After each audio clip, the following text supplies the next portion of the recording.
Debat mau bertambah berkurang buat saya nggak persoalan. Mau dibuat debatnya lebih lama lebih seru, saya sih oke-oke aja. Saya hari ini pagi ini hari Sabtu ke Glodok untuk pergi satu minum kopi di Taki. Kemudian yang kedua potong rambut, yang ketiga saya memutari pasar ini menemukan banyak hal yang tidak pernah saya lihat selama ini dan saya bayangkan, termasuk karena tradisi di Jakarta di tempat ini adalah lepas burung. Tadi saya juga melepas burung. Ini adalah simbol-simbol budaya sebenarnya, simbol-simbol budaya yang dipercaya oleh sebagian besar masyarakat, hampir semua orang mempercaya itu. Bagi saya pribadi mudah-mudahan ini menjadi energi yang positif, ya. Mas Pram tadi sempat ke pasar juga, tadi ada ini nggak, apa aspirasi yang ditangkap dari para pedagang? Jadi tadi saya menanyakan di pasar dan beberapa toko, rata-rata omsetnya sebenarnya masih stabil. Karena apalagi sekarang ini kan banyak turis yang sedang berkunjung ke tempat ini, banyak sekali mereka, dan mereka minta untuk kalau pemerintahan yang baru untuk fasilitasnya dipermudah lah, diperbaiki dan sebagainya. Rata-rata itu yang jadi permintaannya. Durasi debat yang wacananya akan bertambah begitu, tanggapannya gimana? Durasi debat mau bertambah berkurang buat saya nggak persoalan. Mau dibuat debatnya lebih lama lebih seru, saya sih oke-oke aja. Saya tadi belanja untuk istri saya.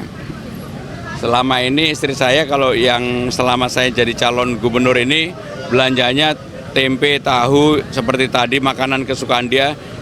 Ketika saya pulang dia happy banget, ya. Mas Pram, udara yang masih semeraut, solusinya apa nih, Pak? Ya nanti kita perbaiki, kita rapikan. Karena ini yang termasuk yang diminta oleh para pedagang di sini. Mas Pram bawa Roy Martin mau ngait suara emak-emak kah atau gimana nih? Bang Roy sama saya berteman bersahabat lama, termasuk dengan Pak Bambang Sunarko ini. Memang yang namanya legend tetap legend aja. Jadi lihat aja semuanya pengen foto sama Bang Roy. Mas Roy, ditanyakan, saya ajak Mas Roy karena apa? Memang legend, memang ganteng. Jadi udahlah, saya doakan tetap gantengnya seumur hidup buat Mas Roy ya. Ya, minimal karismanya nular sama saya. Makasih ya. Mungkin pertanyaannya salah satunya soal konser dan lain sebagainya, kemudahan. Nah, kira-kira kalau Mas Pram dapat kesempatan untuk jadi gubernur, apa yang bisa Jadi yang paling utama adalah memberikan kemudahan perizinan. Tidak berbelit-belit dan juga harus ada kepastian mengenai kapan konser izin itu diberikan. Salah satu problem kita ketika kemarin 2 periode di pemerintahan Pak Jokowi banyak sekali konser besar yang izinnya sebenarnya baru keluar 1 atau 2 hari sebelum hari H. Padahal tiketnya sudah terjual, ini yang konser-konser besar. Itu nggak boleh terjadi lagi.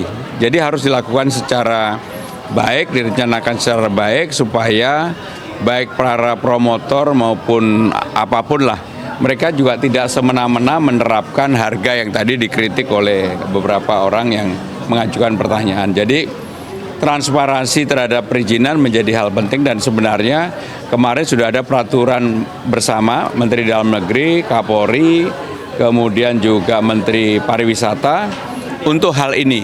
Dan mudah-mudahan di pemerintahan baru ini dilanjutkan. Karena bagaimanapun ke depan konser-konser yang seperti itu akan menjadi berjalan dengan baik kalau memang izinnya gampang. Pasti kan juga lagi ramai konsernya Dua Lipa batal, karena sebetulnya sih bukan karena perizinan, tapi ada alasan keamanan lah. Kira-kira dari Pemprov sebenarnya bisa mengambil andil nggak sih untuk menyamakan promotor-promotor supaya punya standar yang sama? Ya ini harus bisa. Karena diadakan di Jakarta, maka pemerintah Jakarta bisa terlibat untuk itu. Jadi saya juga mengikuti Dua Lipa ya. Gini, kenapa batal? Salah satunya itu tadi, keamanan. Dan ini kan juga pernah terjadi. Padahal dia udah wira-wiri di Jakarta kan gitu, udah belanja beberapa makanan di Jakarta, di Singapura. Di Singapura kenapa mereka merasa aman nyaman? Karena itu tadi terproteksi, termasuk pada saat konsernya Taylor Swift pada waktu itu. Sehingga dengan demikian memang sudah waktunya Jakarta sebagai kota global, pusat bisnis dan juga pusat budaya nasional untuk hal-hal yang berkaitan dengan konser harus dilakukan perbaikan. Dan itu Pemprov sebenarnya bisa ambil. Terlibat. Mas, ini soal survei kemarin kan sudah sampai angka 38%. Tapi kalau mau satu putaran minimal harus lebih dari 50%. Yakin nggak bisa sampai angka itu dan gimana caranya, Mas? Waktunya tinggal sebentar lagi soalnya. Ya, waktunya masih 20 hari. Kurang 19 hari. Dulu ketika saya memulaikan dari 0,1%. Dan apa yang saya lakukan hari ini tidak mengurangi, walaupun surveinya sekarang relatif sudah di atas. Hari ini pun saya masih 11 titik. Habis ini masih 2 titik lagi. Jadi artinya apa? Saya akan fight dan tetap bekerja seperti biasa. Survei itu hanya menjadi acuan bagi saya. Tapi target ada, Mas, misalnya ya udah angkanya di atas 50% kalau dari Ya, kita harus fight untuk itu. Maka sekarang ini yang ada dalam pikiran saya, mudah-mudahan pemilihan gubernur dan pemilihan bupati wali kota bukan hanya di Jakarta tapi di seluruh daerah berjalan dengan baik, transparan, dan juga tidak ada yang katakanlah menggunakan politik uang.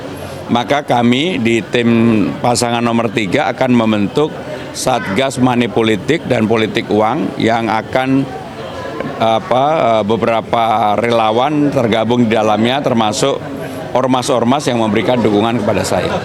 Mas, debat kan sebentar lagi. Tanggal 17. Hampir 1 pekan lebih lah. Tapi isunya kan soal tata kota.